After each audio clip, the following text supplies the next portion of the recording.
Close your eyes and imagine. What if the things in life that cause us the greatest pain, the things that bring us grief, are challenges? Challenges designed to help us grow, to ultimately become what we were always meant to be. We feel like we've been buried, but what if, like a seed, we've been planted? And having been planted, we grow to become a mighty tree. Now, open your eyes.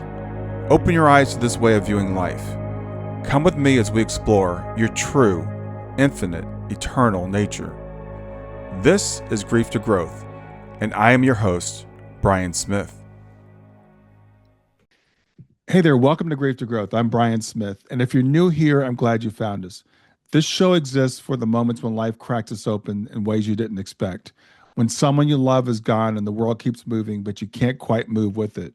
We talk about grief, loss, consciousness, and the questions that feel too big to say out loud. What happens when we die? Are the people we've lost still with us? And is it possible that love doesn't end, it just changes form? I bring guests who've lived these questions, not just studied them. So if you're new here, again, welcome to Grief to Growth. My guest today is Baumann Brunke. And Dawn has spent her life listening to animals, to dreams, to the quiet signals that frankly most of us learn to ignore. Dawn is the author of 10 books. She's an animal communicator and a dream enthusiast living in Alaska. Dawn has built her entire body of work around one radical premise, and that's that consciousness is far more expansive than we've been taught to believe, and that real connection doesn't require physical presence. But then that was put to the test. Her husband Bob died unexpectedly after 33 years together, and everything she thought she knew was put to the test. What happened next became her most extraordinary book yet. Talks with Bob is a true story of grief, love, and an ongoing conversation that refused to end.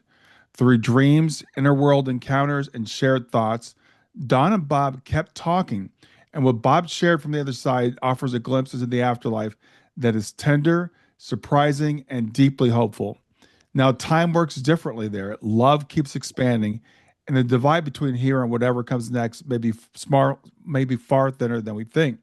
And I got to tell you, I read this book, and it really enhanced the way I think about the afterlife in the way of only a handful of books I can think of did. So I wanted to rush to get Dawn on, so that's why she's here with me today.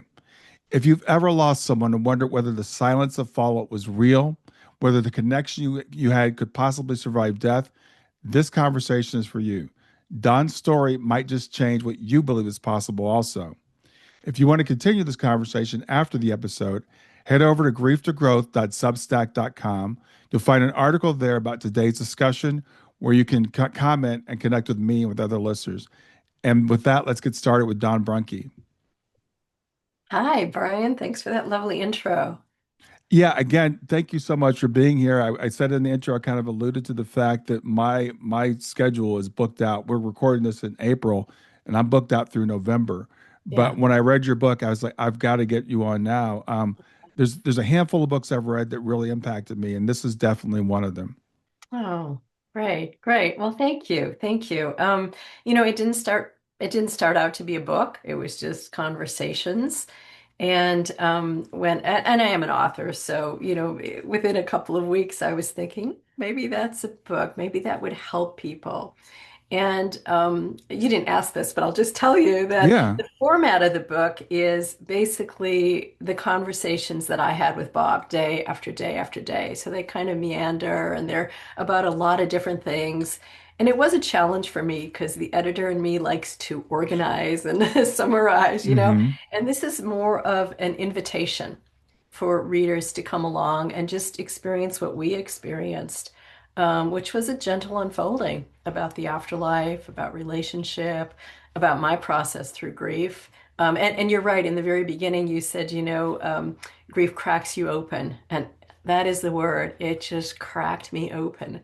And then we're open to a lot of different possibilities of how we choose to move once we're opened like that. Yeah, Yeah. absolutely. Well, before we get into the book and everything, hmm I always start by ask people, tell me about Bob. Tell me about your loved one.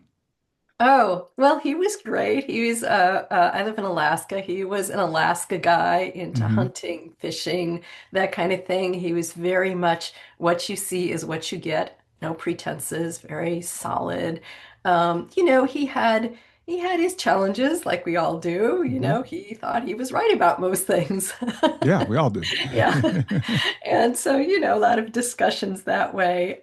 He was just a really good-hearted person. I mean, I would say I'm a little more intellectual and more into the metaphysics. He wasn't. He Hmm. was very supportive of my work with animal communication, and he Hmm. experienced it and believed that was true. But he was just very matter of fact. He loved to help people. He was a great neighbor. Always loved to tell a story. The man, you could not shut the man up. He was just a talker. Yeah. And most everybody who met him really appreciated his huge, generous heart. Yeah. Yeah. Well, I feel like I got to know him a little bit through the book, and he Mm. sounds like a really great guy. And I love the way your relationship actually even evolves as you guys are moving through this 8 week period that the book covers. But so Bob passed away in September 2024, I believe. Yeah, September 11th, 2024. Yeah. Yeah. Yeah. So tell people just really quickly about his passing and when did he start to communicate with you? Yeah, it was very unexpected. He had been Hmm. on my elderly neighbor's roof, just days before clearing moss off with a with a hose, and he was a healthy guy. He really was.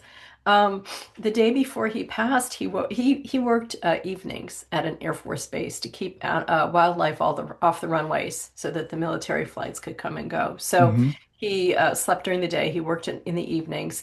And the day before, he woke up in the afternoon and he told me he had bad heartburn. And, he got up and I got him some Tums and some ginger ale and then he was like, okay, I feel better. Hmm. So it wasn't, looking back, I see that as a little, red flag that came up. But he got up, had dinner, went to work.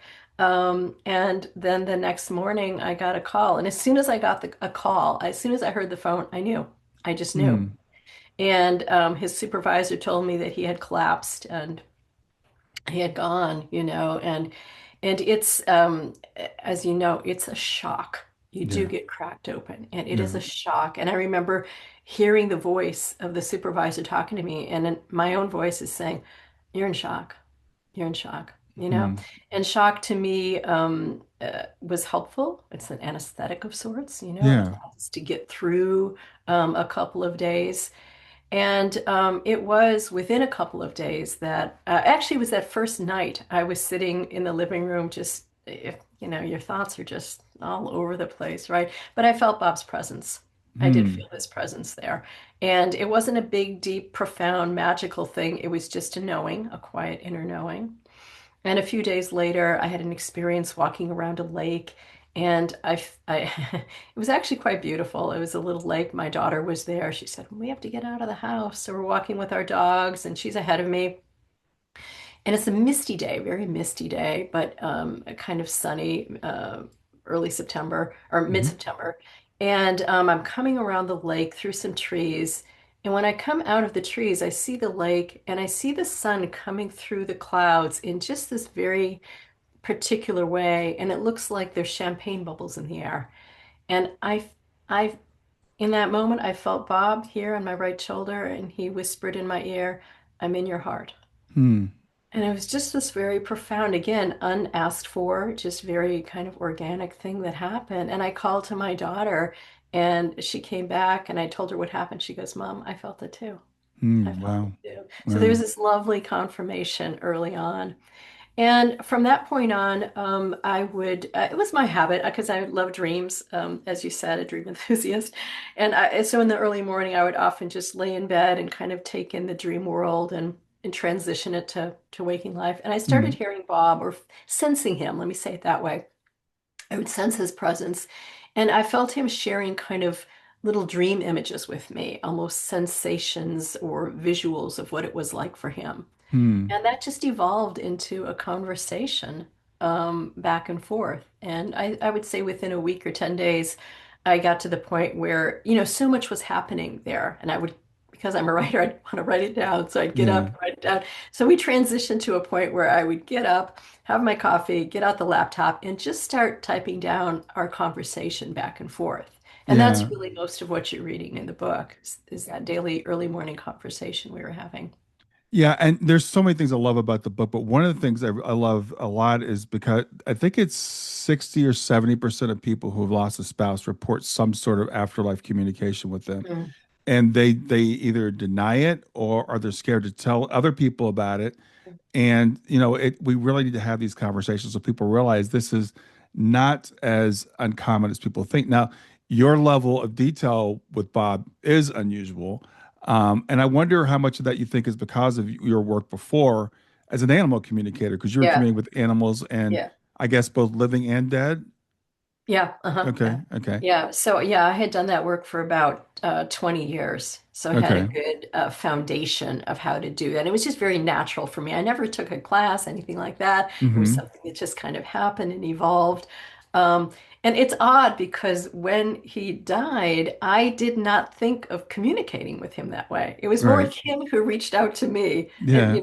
I also empathize with people. We doubt. I doubted it even after 20 years of doing this work. I was like, am I projecting this? Am I just missing him so much that I'm seeing what I want to see, hearing what I want to hear? So we have to reckon with that, or I did anyway. I Mm-hmm. have a strong inner skeptic, but so many things happened that confirmed to me you're really hearing this. This is really real, And Yeah. then it became fascinating. And then I started following my curiosity and asking questions because it's something we all want to know, right? What happens when we die? It's what happens, Yeah, you know? we do. And I Yeah. tell you, I have a friend who just lost their significant other a few weeks ago, and I feel so bad for her. And one of the things she posted today, she said, I don't get any signs. And she said, I just want to know that she's okay. Yeah. And that's like the number one thing people want to know. It's like, Yeah. is my loved one okay? Yeah. And I think this book, even though Bob's situation is specific, and we'll talk about some of those things, I think one of the things we can always say is our loved ones are okay. I think so. I think without a doubt, they're all okay. Yeah. Yeah. Yeah. And so that Bob passed from a heart attack, a sudden, a It heart was a attack. heart incident. Yeah. It's a heart incident, yeah. So another thing we think is like our loved one, what was it like for them? Did they suffer? And I know you got some pretty good detail about Bob's passing. Yeah, I was fascinated by it. Like what happens? What were your experience? And he told me or shared with me visuals and actual feelings of his Mm, death numerous times. And it was almost like it was a crystal, right? And he was showing me one facet one time, then another facet, then another, and I think it evolved his understanding of that as he evolved there. hmm So yeah, he went kind of into, I mean, the short version is he kind of went into this dark space, not a bad space at all, just a separating space, hmm where he saw some geometric figures. And then he was in a park-like setting, and his mm, family was there, and his friends were there, and it was great. And then he thought of us, myself and my daughter, and he wished back in, was looking at his body, that kind of above, and he realized it was too late. It was too far damaged to come hmm back. And so there was this kind of back and forth, and then a gradual acceptance of being in, the afterlife. Yeah. And I think his curiosity kicked in then too, because he had a lot of really interesting experiences. Yeah, And absolutely. and I think too, for people who are wondering again about their loved ones that have just passed, I think there is a sense, and I've heard this from other near-death experiencers and others, a sense of being home, Mm-hmm. and a hmm sense of comfort and it's something you've always known. Even though on Earth we forget, we come here kind of with amnesia, right? And we forget things. And then you expand in your spirit, and there's a sense of comfort there, I think. Yeah. And I tell you, one of the things the questions that people often have, because I studied near death experiences a lot, I've had a lot of near death experiences and people will say, well, this person had a near death experience and they were given a choice and they came back. I Mhm. know if my loved one had a choice, they would come back. And I know some people say, no, I didn't choose to come back. I was forced to come back. But Mm. Bob's case is really interesting. It sounds like his body was too far damaged, and Yeah. there is a limit to what our bodies can take, right? So Yeah. if our body is damaged too badly and we're out, we may not have the opportunity to come back. Yeah.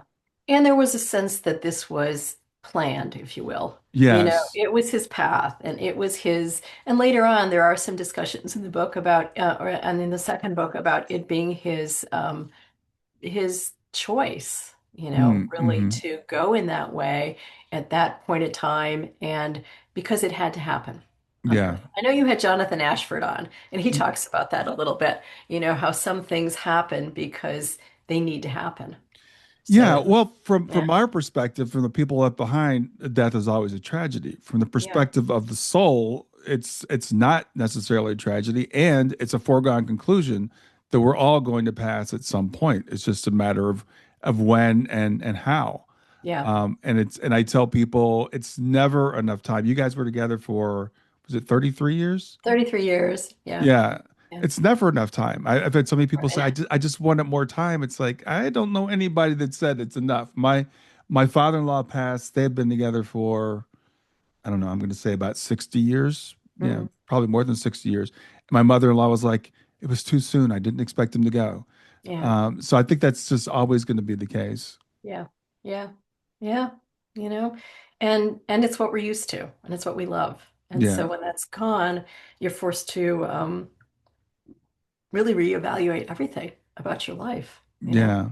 It's So for Bob, he finds himself on the other side, and so it sounds like it's kind of an evolution, Mhm. when he got there, and I think there's some things that are unique about our afterlife experience, and some things are kind of kind of universal. And he talks about that. Now he was a big outdoors guy, right? So Was. describe the environment he found himself in. Yeah, well, it was a park-like setting, and he had every year he loved to go on this hunt by himself, a solitary hunt for moose. Hmm. And I had just bought him this really nice tent and a titanium lightweight stove, and so anyway, and I was telling my daughter because we're looking at it in the garage, I'm like, your dad is going to be so irritated that he didn't get to go on his hunt, right? Mm. And the next morning, in that in-between space, he said, I'm going to go on the hunt. I'm like, what? How are you going to do that? And he did proceed to tell me about this in between space, if you will, kind of Hmm. between physical life and the afterlife. And it's kind of a melding of that space. And he did go on his hunt, and it wasn't a hunt in the sense that he was going to kill animals. It was a hunt that he was going to deepen in awareness with animals. Hmm. It was very unique. He showed me how he was pointing his finger, and if the animal saw him and looked into him, he would have the opportunity to learn about the animal. So it Mm. was so interesting, how that in itself, I think, was an evolution and a deepening of what it means to hunt and be hunted. And that theme was consistent for him for about a month because he went on a hunt with his other selves. And at one point, he said to me, You know what I'm hunting, right? And I go, What? He goes, I'm hunting myself.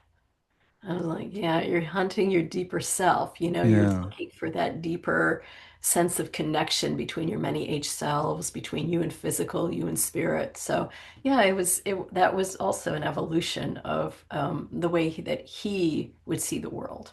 Yeah, And and then yeah, and go that ahead. introduced a really interesting concept because you talked about his other selves. So he was seeing himself at various ages Right. and actually meeting with these beings that Yeah. were him. Yeah. Yeah, and that's kind of how he did his life review. And again, I will say, I will preface this by saying Bob was very clear numerous times that everybody's afterlife experience is unique. It's unique to Hmm. them, to how they understand the world and their personality. And so Bob was very much a do-it-yourself kind of guy. So Hmm. he was going to do his life review the way he was going to do it, right? Yeah. And that's one way that he did it was meeting with his other aged selves, especially younger selves that had trauma or that had misunderstandings in life. And he was kind of able to follow his challenges in life to those earlier selves and to kind of see how they developed and how those challenges affected him Hmm. later in life. So yeah, it was a type of self-healing, I might call it. Yeah. Yeah, and that's why, it was interesting because it's not a life review in terms of like judgment or stuff. And again, No. as you said, it's everybody's is probably going to be different. But I thought his was really interesting because it was this kind of an integration of these various selves, and it also introduces some ideas that really just blow my mind, like parallel timelines and alternate lives and stuff like that. So some of that stuff kind of comes Yeah. in there too and gets explained at least a little bit for me. Yeah, yeah, that was interesting because he did introduce the idea of alternate lives, past lives, we might call them. And what was interesting to me, I mean, I thought it was educational, right? Oh, what was our past life together? That's how you sort of begin, right? Hmm. But when we went into those experiences, Bob was of the opinion that we could talk to our alternate selves in those lives and help them. Hmm. And I thought it just deepened the experience for me because we were actually affecting changes. Maybe you'd say it throughout time, throughout different realities, and those cells were affecting us. And I Yeah. think that just was a whole, different way of looking at reality and how we perceive the world. Yeah. Yeah.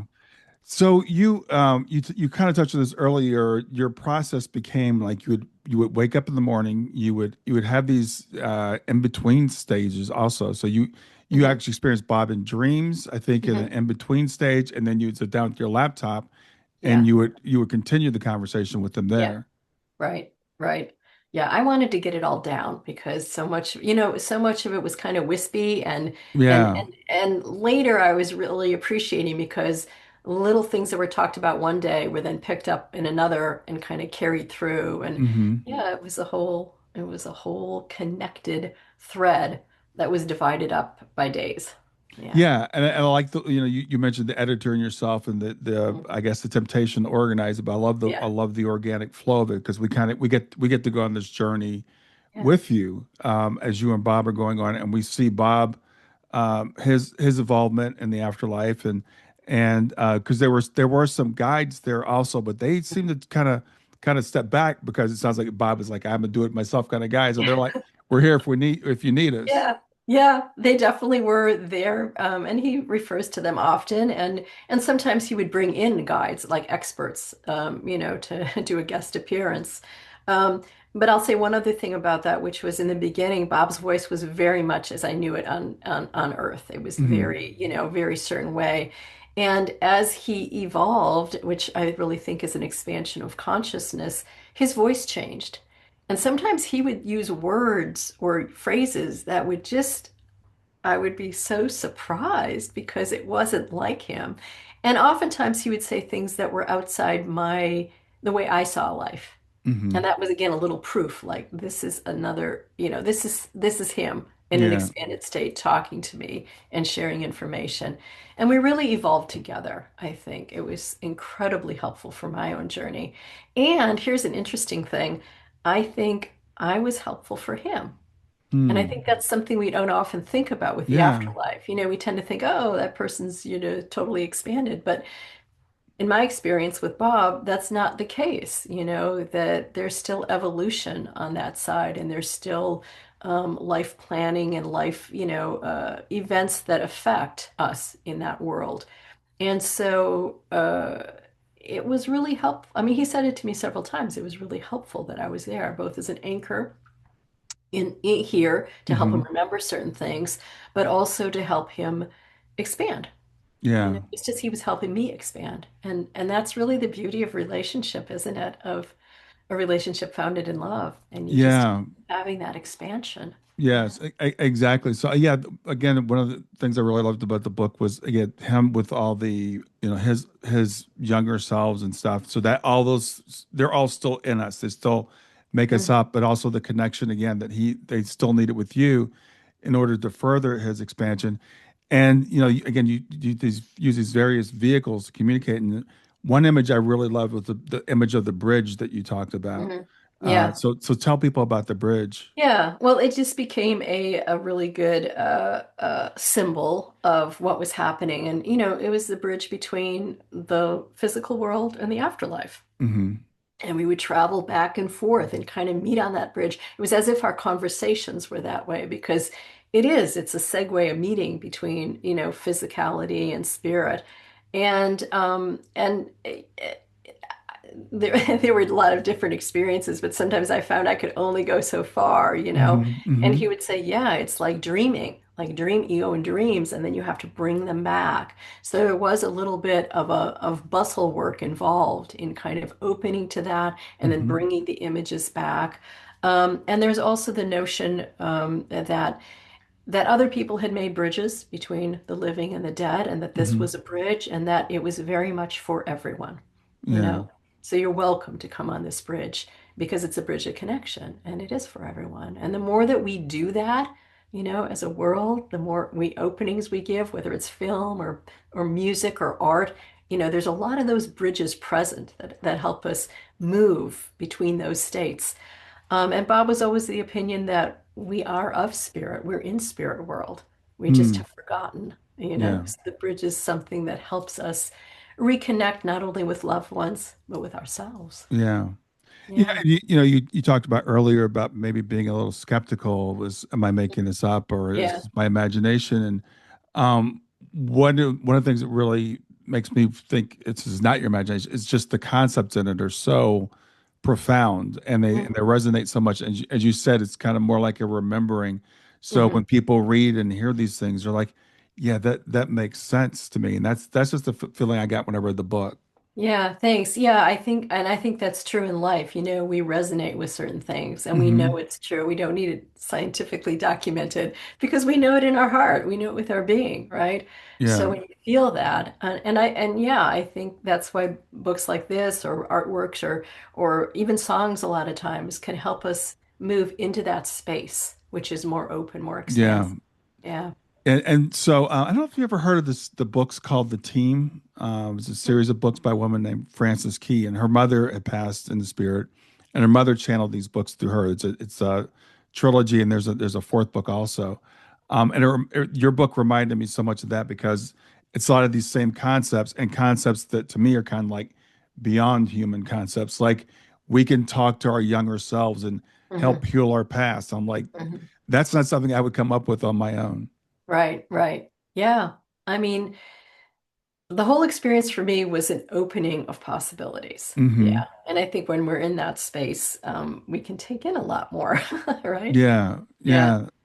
So Yeah. as you're going through this experience, I have to tell you, I'm going through it with you I listen to books because I walk every morning. So I was listening to the book, and then get this feeling like, okay, Bob's kind of starting to pull away a little bit and saying this is going to be coming to an end, and Mhm. I got kind of sad. How did you feel when that happened? Yeah. Well, and that's talked about more in the second book. And yeah, he was wanting to evolve. And you know, it's like this is my perception of the afterlife from him. There's this entry realm where souls come and they kind of get acquainted, they meet their family, friends, you know, maybe they still think they're eating and sleeping and things like that. And then it Hmm. becomes you know, more open and more expansive, and you can do different things in the afterlife, you know, experience different scenes and different things, and then it becomes more formless, right? So those places are he was of the opinion that when he goes to the formless state, it would be very difficult to communicate. So I think Hmm. he kind of stayed in that entry level place, you know. Hmm. And yeah, I didn't, I, at that point in my life, that was again, the book is the first 8 weeks after he dies. So Right, it's right. not that long. And that was the highlight of my day, is to be able to talk to Bob. I was in this open, heart expanded space. Everything was fine. And then come 10 o'clock after I looked at it and corrected for grammar and punctuation, I'd be like, oh, now I'm in the day. Now I Yeah, have this despair. Now I right. have this sadness, this loss, this heaviness, right? So, I forgot my train of thought here. What were we talking about? We were talking about when Bob started saying that, eventually Oh, that he was going to I'm going leave. to be Yeah. moving. Yeah. Yeah. So he wanted to expand, and I understood that, and I didn't want to keep him, you know, even though Hmm. I wanted to keep him, I didn't want to keep him. And so there was a sense of him going to go on this adventure, and that is covered later. And he does go on an adventure, and spoiler alert, he comes back.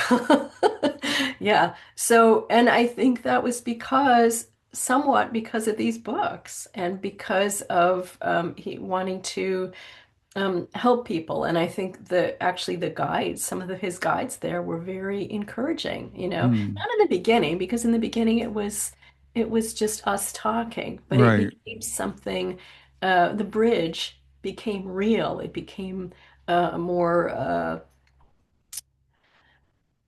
how to say it, I want to say concrete. It wasn't concrete, but it was metaphorically, Yeah, more yeah, real for yeah, people to travel. And yeah. that was an important thing. And that is an important thing for all of us. Yeah. And so, I work with a lot of people who have lost spouses, and I actually wrote a little short story called "One Day in Heaven" because almost all my clients are like, if I could just spend a day with them, if I could just spend an hour with them, just to see what their life is like, then I'd be okay. And I love that you like, here it is. I had 8 weeks of this, but you're very honest with the fact it's like, okay, I would have this. You're in this high in the morning. You're having these dreams. You're having this in between state. You're having your coffee. And you're writing. But then at 10 o'clock, you close the laptop, and here you are. Wah, wah, wah. Yeah, it was Yeah. just, yeah. But I will say, and especially for listeners who are going through grief, for me, what happened was the universe conspired. All of my animal communication clients went away. I didn't have anything on my schedule. Hmm. I'm a very proactive person, so I joined some grief groups. I read the grief books. But more importantly than that, I sat with those emotions.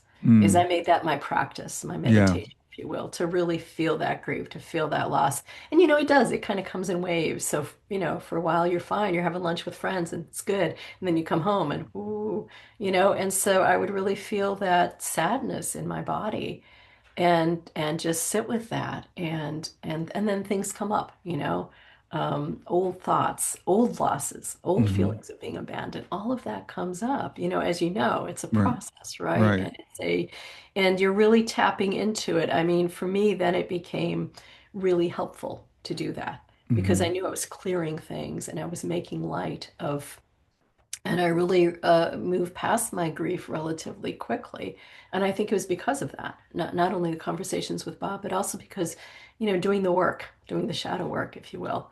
And Yeah. and that is so helpful, I Yeah. think. Yeah. I think that's a lesson I want people, or for me anyway. We can have these experiences, and everybody, again, most people say, if I just got, one dream or one sign or whatever, then I Mhm. wouldn't have to go through all the junk. And it's like, no, we still have to go through the You junk. still, yeah, it's an inside job. You still got your stuff to go through. Yeah, each of us, everybody, And Bob had his stuff to go through. He had his ways of looking at life and kind of and he wanted to. He wanted to go back there. And he did tell me, there's some people who come here and they reincarnate right away. They don't want to have to do that, right? Hmm. Just like people here, there's a lot of us who we divert, we drink or we eat or we whatever we do to avoid having that conversation with our deeper self. And it's a choice. I don't know that there's a right or wrong. I think it's just a choice of what we want to do. And I was very, I wanted to go into the depths of it and feel Yeah. it. And Well, yeah. and choice is a really good word to talk about here too, because I remember right after my daughter passed, it was around the time that the book The Afterlife of Billy Fingers was really Oh, popular. yeah, that's a good one. And a friend of mine, recommended me the book. Said it's the best book. You should read this book. And I read it, and at the end, it's like Billy becomes so enlightened that he just goes away. And I was so mad. I was like, this is not what I want to be reading. Right Yeah, after my daughter passed away, because yeah, a lot of us feel like we don't want to miss them, right? yeah. So there is a choice, and I think there is, at least from my understanding. You tell me if you think this, if it's different from your understanding. It's like we go to this in between place, and we do some of this work and stuff, but then sometimes people will go to the next level, but then they can still come back, but just they're not as attached to the earth as they were before. Mm-hmm. They come back to the afterlife, you mean, kind of that beginning Yeah, stage? and they Yeah. can come back and still communicate with us, is what I mean. Like they're Yeah, not yeah, just gone. it was really interesting with Bob, and I can really only speak to his experience, was that he did go on this voyage to this other space, this other realm, and came back. And when he left, he was sort of like he would he would talk a little sassy about the guides, like, oh, there are the guides again, and kind Yeah. of made fun of him in a little bit of a way, not in a bad way. And he went back, and then when he came back, he's like, I think I'm going to be a guide. I'm No. like, what? Yeah. Right? And that became his work for a while, is to be a guide because I think, I don't know, again, I can't speak to the afterlife in terms of my own memory, but I think with some there is an expansion and then a very purposeful coming back. Whereas other Hmm. people, like the Billy Finger story, just went and dissipated right into the big beyond. That's a choice. And Hmm. like I said, some people come back, reincarnate, if you want to call it that, or go to alternate lives, however you want to see it. There's again many possibilities. Yeah, yeah. Yeah, And so I think sometimes we want to pigeonhole it and say this is what it's like, but just like life on Earth, we all make different choices. We all do different things. And as I was, hearing about Bob's afterlife, like this probably would not be mine. Spending time in a tent, it's not something that would really appeal to me. But I could see it's like, well, this is the way I experienced Earth, so this is like the next phase of that. And when right. people have near death experiences, sometimes people will criticize it. Say, well, is it a forest or is it a beach? Is it a city or is it whatever? It's like I think it's customized. It's what I we think it need to is. experience, what we want to experience. Yeah, yeah, the way you want to experience it. Yeah. And some people have dark afterlives, and they do feel unworthy or judged in life, and that becomes a little bit of a scenario to deal with. And Bob showed me a few of those, and I think he helped in a few of those. And yeah, it wasn't his experience, but he was also very much an explorer, so he was really interested in different scenes and how different people did things, and he was still talking. He was always asking people how they died and you know, what happened, what's their story. And I think that's a common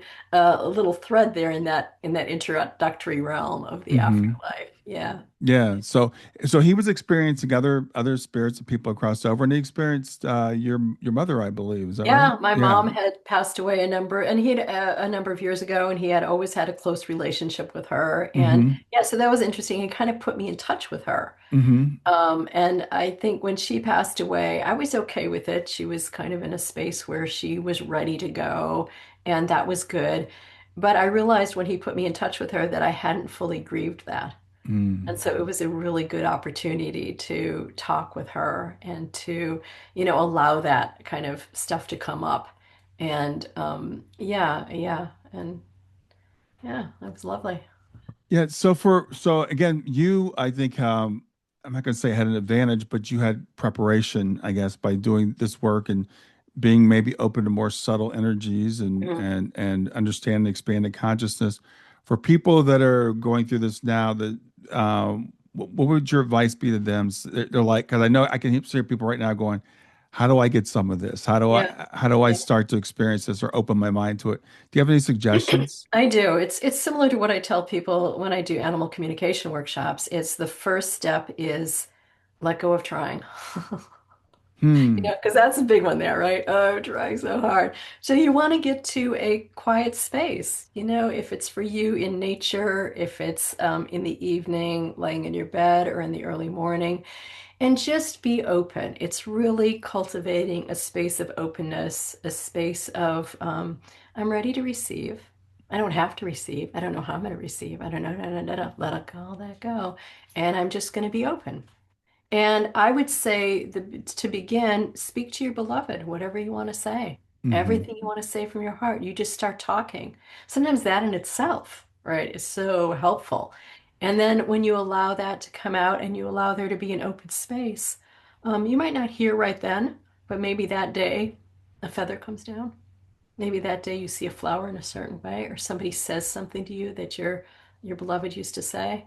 There are these very subtle signs. Hmm. And they come when we're not expecting them, when we're not trying so hard, you know? Yeah. So that's what I would say. It would be let go, speak from your heart, be open, and welcome what comes.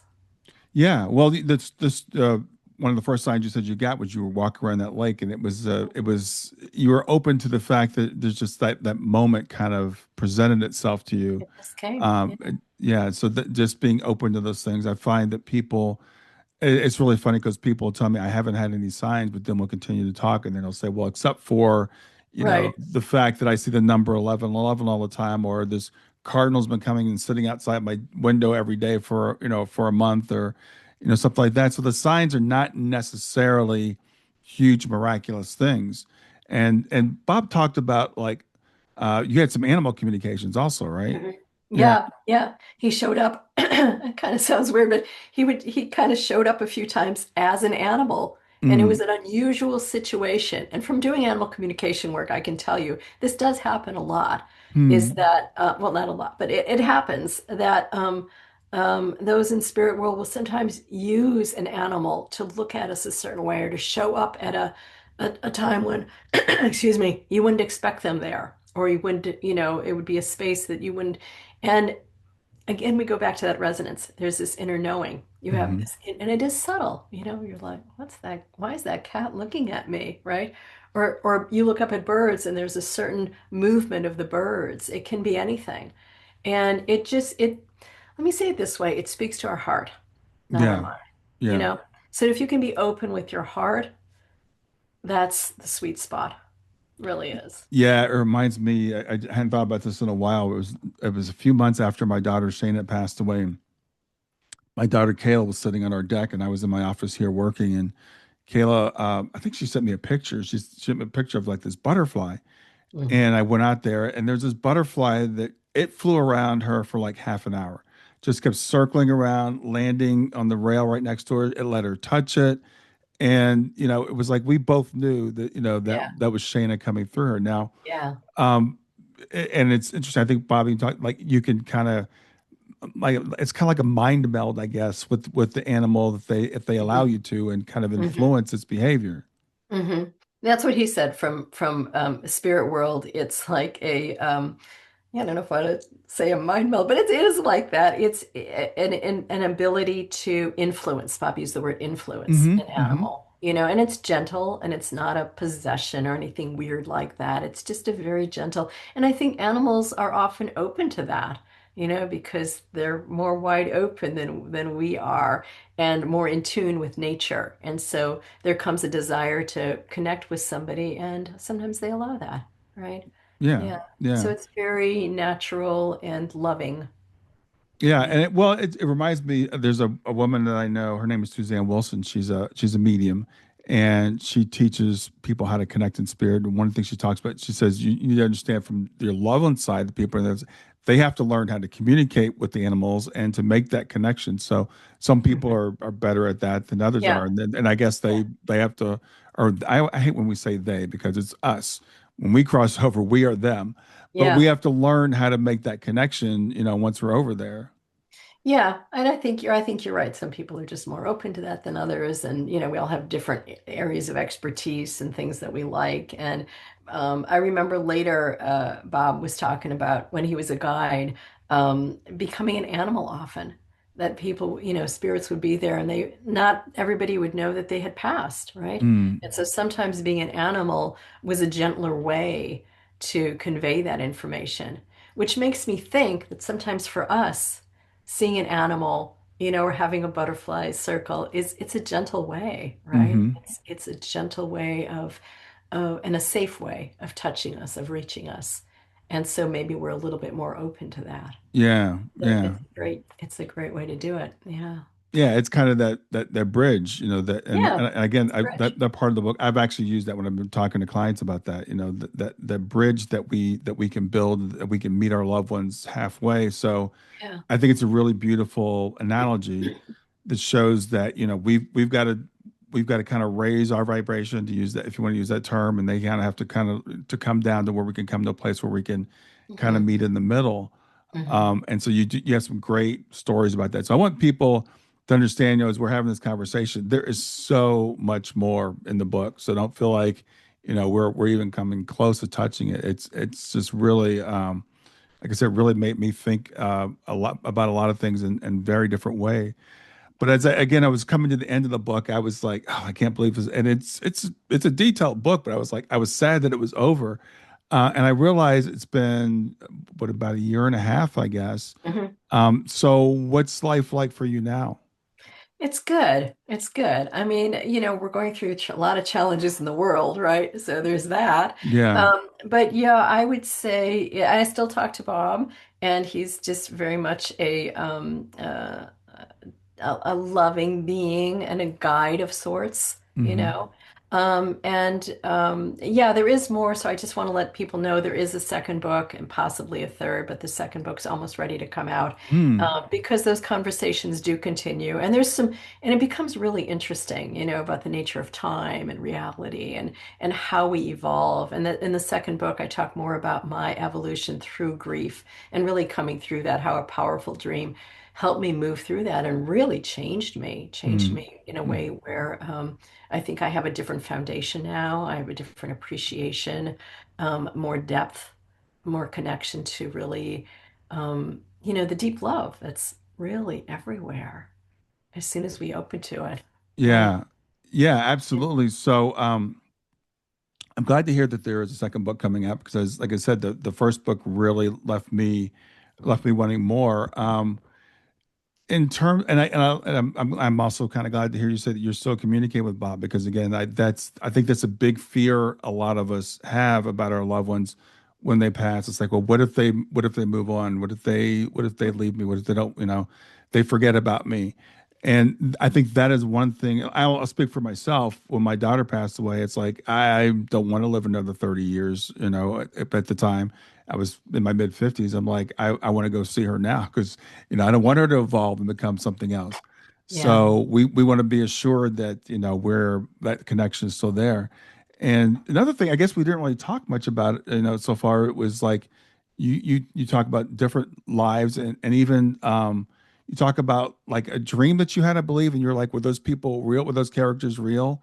And it's Bob's like, well, yeah, they I guess they kind of are. So let's talk about reincarnation, alternate timelines, and that kind of stuff that's also covered. Okay. Well, yeah, I mean, reality. What is it, Yeah, right? So in this book, we accept the idea that there are different frameworks of reality. There's yeah. different, ways of seeing that. So in terms of alternate lives, sometimes, like I said before, sometimes he would talk about this past life and we would share this scenario. It would be the story of the life. Hmm. Okay, is that life exact? Or is that a metaphor of energies that are working? Does it matter? I don't know. You Yeah, know, yeah. the point for me that was really most powerful was the ability to connect with those beings, those alternate selves, Hmm. and help them. And Mm. I remember one, a future self, who I got to see her life and the way that she dealt, and her husband, who really, really loves so much, was living with her in spirit. So Mm. on earth, like in her house as a spirit. And I was Mm. like, wow, that's an interesting way to do it. Like, how do all these different selves deal with this stuff, and Right. how do they evolve? So the connection or the conversation that was allowed between that affected me. Maybe it affected her. So it's again, I think it's a deepening of our perception of reality. It's a deepening of our perception and experience of ourself Hmm. and of others. Yeah. So it's just again wide open. How open are you? Yeah, and it, Right? it it's it blows my mind because I'm an engineer, so I'm kind of a literal thinker and stuff. And so when I hear about past lives and parallel timelines and stuff like that, it just kind of again it blows my mind a little bit. But I think probably a better way to think about it might be like parallel lives. Yeah. And I remember reading a book years ago. I can't remember the name of the author right now, but she talked about seeing past lives, but she also mentioned seeing future lives. And Hmm. people think, well, how could you see a future life? It hasn't happened yet. And Right. she's like, well, they're all happening together. Right. And so, in that sense, it's like all of our little characters, we can influence the other one. We can influence even a future life. And there may be times in our lives we felt like we got some sort of insight or something. It may be coming from our future self. Yeah. Yeah, I think so. And I think also it helps to think of, I know Bob would always say, everything's really now. It's all really now, you know? And Yeah. so I would think of the big now, and then I would think of, okay, but I'm in the little now. I'm in a little now right now. And so we have all these little nows and their parallel selves, alternate selves, however you want to say it. Hmm. Yeah, because it's just a construct, right? So if it's all in the now, it's all happening right now. It's a mind blower, you know, we're linear here. That's how we Yeah. see time. So you need to be able to step out of that a little bit in order to appreciate kind of the some of the subtleties of time. And I don't know if we can do it with our brain. You know, I don't think we can really expand to that point. Maybe you have to be in spirit to do that, but there's ways. You know, there's ways to appreciate that. Yeah, I think that's the conclusion I've come to. In fact, it's funny. I was listening to a podcast yesterday with Neil deGrasse Tyson, and the title of it was on Mayim Bialik's show, and the title was, I think it was, "Are we smart enough to understand the universe?" And so I realized, I thought, like, and like people like him will say, we're basically intelligent chimps, and chimps can't understand, advanced algebra. We're these are concepts I think that are beyond the ability of my brain to really understand. I can use analogies, for example. I can travel in my mind to time. I can think about things in the past, and my understanding is when we're in spirit, we can literally be there, right? We Hmm. have that thought, and we're Hmm. literally there. And you Hmm. talked about, Bob after he passed, and the different perspectives, and being in one place and then thinking about you and your daughter, and then being there. And it's instantaneous for him. That's what he would say. It's all in that now. Yeah. Yeah. And I would also just add, you know, there have been humans who have had transcendent experiences that Hmm. have gone beyond, you know, and then sometimes their life's journey, 20, 30 years is bringing it back and integrating it and sharing with others. So there's that too. I just wouldn't want to limit, you know, how open we can be. I don't know. Yeah. Well, yeah, there are definitely people that have different levels of understanding, as different abilities, even being in the body. I think that's what, like you said, Yeah. spirit, that's our natural state.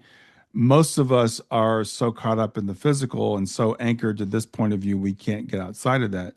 And I think another reason why possibly that you had this experience with Bob that goes beyond what so many people have, because of the conditioning, the work that you had done for years before that. So Yeah. I'm like, I don't want to limit anybody to say you can't have this experience, Right. but for people that aren't having it, don't think it's because there's something wrong with you. It's like Right. No. it's just that's the natural human state. It is. And you know, the other thing I would want to say about that is go with what you feel. If you're an artist, a sculptor, or a painter, and that's how you can bring your connection in, that's what you want to do, right? I Hmm. mean, I just happen to be a word person, so I get words, right? Yeah, But and if you're a dancer, you know, there's something beautiful about the dance, about movement that brings things up. So we go with where we are and what our passion is and follow that. Yeah, if you're a meditator or you like to snorkel or scuba dive, maybe you find, you know, that in the ocean, right? There's all kinds of ways. yeah, yeah. You're right. It's whatever moves you, and it helps you Yeah. to make that connection. And again, I think because you're back, and again, even with the afterlife, I don't. Sometimes people will take some of these things so literally. And it Mhm. reminds me of someone I knew, or someone I know, reading the Bible, and it says, okay, well, heaven is streets of gold and rivers of milk and honey, and people go, that doesn't sound appealing to me. So if you read the book and people like, I don't want to go have to live in a tent and go hunting hunting boots. That doesn't sound like a great afterlife for me. That's Bob's afterlife. That's not That's necessarily going it. to be your afterlife. I'm not going to be in the tent either, let me tell you. But yeah, it actually, Bob reminds me a lot of a friend of mine, and I was like, I could see my friend going, "This sounds perfect to me." Yeah, yeah. It's all what you need. It is what it is, right? Yeah, Yeah. but I think that again, the overall lessons that we can take away from it. Again, I think about the fear that people have. Do our Mhm. loved ones still care about us? Do they Mhm. still know what's going on with us? Are they okay? Are they lonely?